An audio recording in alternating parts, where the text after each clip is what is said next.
Hello, welcome to Animals Attack. I'm your host, Leslie G, and today's episode takes place in the city of George, South Africa.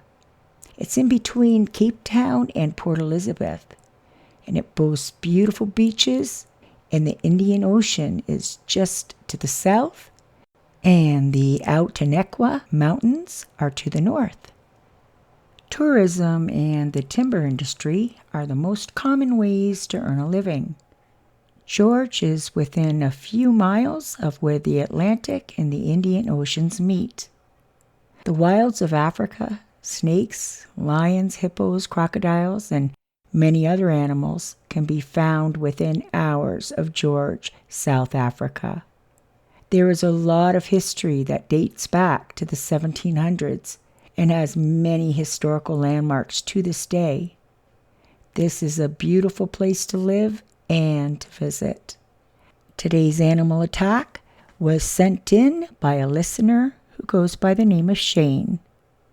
Dear Animals Attack, I am so happy that I can write to you about my story, which I call my nightmare.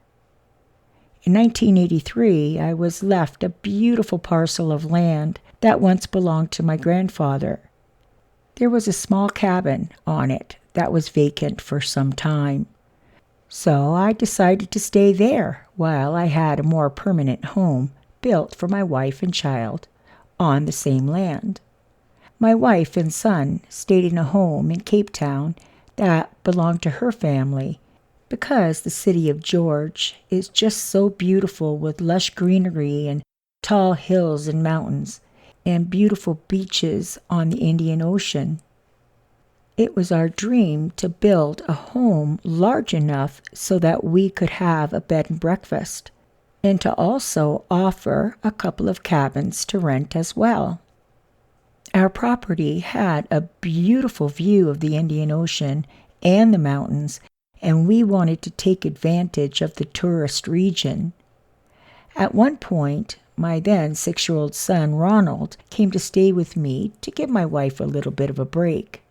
I recall the experience as if it happened yesterday. The builders had just left for the day, and my son was playing in his sandbox that the builders had so graciously made for him. The sandbox was near an old shed that had once housed chickens, and it was due to be knocked down. I was standing at the door of the cabin, looking at my son playing in his new sandbox. It was about 30 meters from the doorstep and probably 4 meters from the old shed.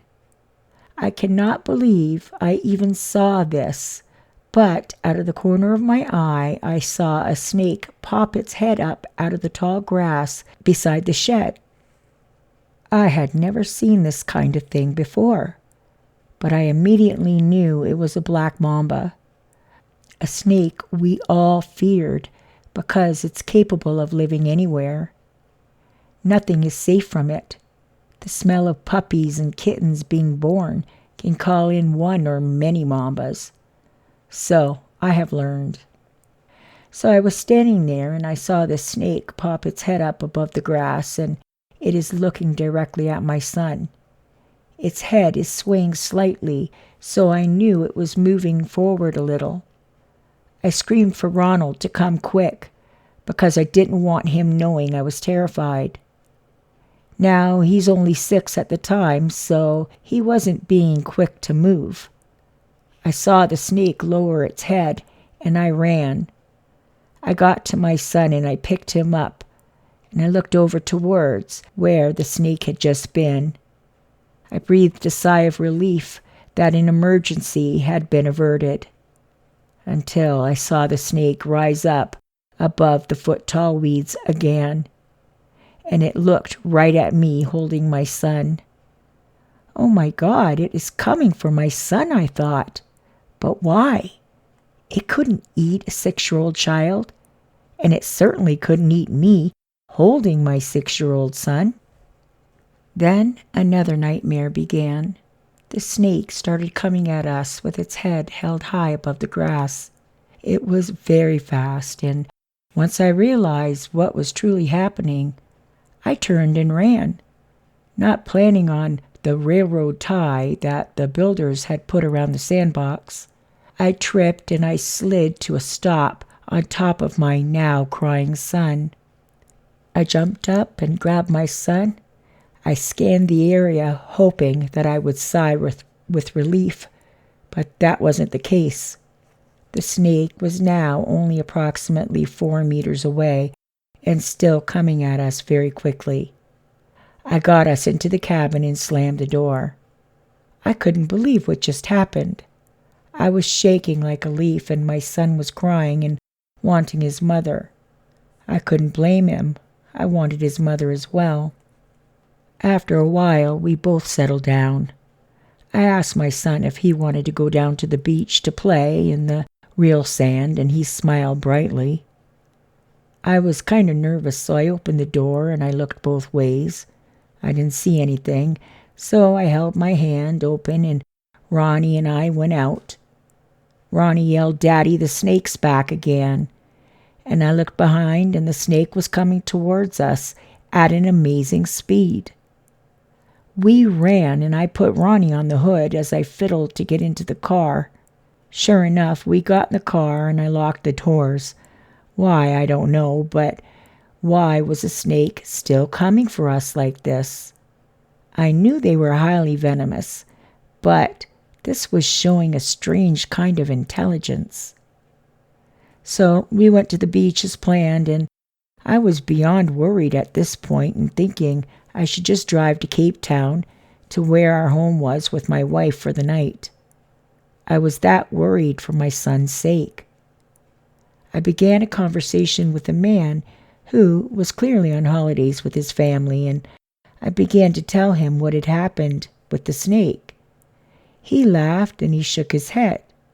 He told me that they are from Botswana, and he worked part-time for the government to capture venomous snakes.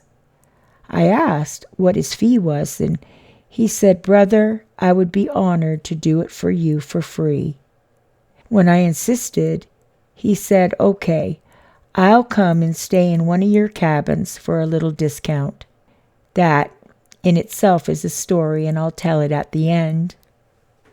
So he and his family followed us home. He got some tools from his trunk and then began looking around. After a half an hour or so, he said he wasn't having any luck. Then, as a second thought, he asked if he could take a look inside. Well, of course, I said yes, but it was definitely outside when we left. He just nodded.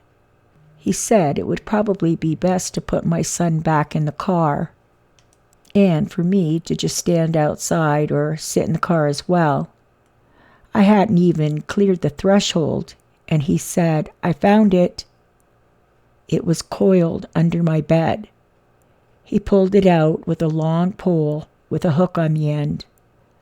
I was shaken beyond belief. When he pulled it out, it was at least 7 feet long, we guessed.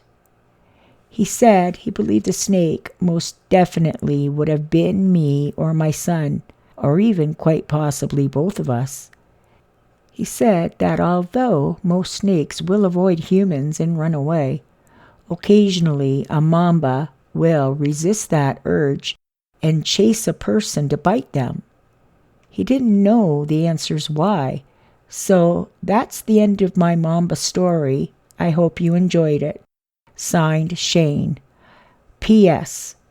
The snake handler did indeed come and stay at our cottage for 2 nights with his family, which at the end of the stay, we would not charge him.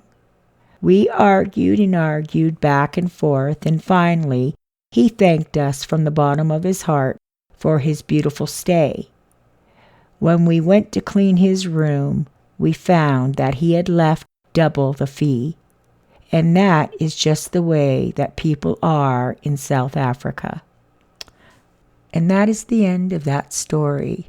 And you know what, Shane? I agree with you. I have had the pleasure of meeting many South Africans, and I think they are just the most amazing people ever.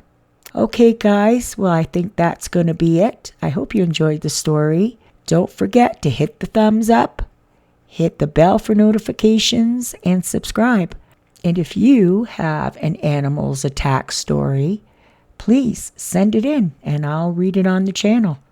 Okay, bye for now.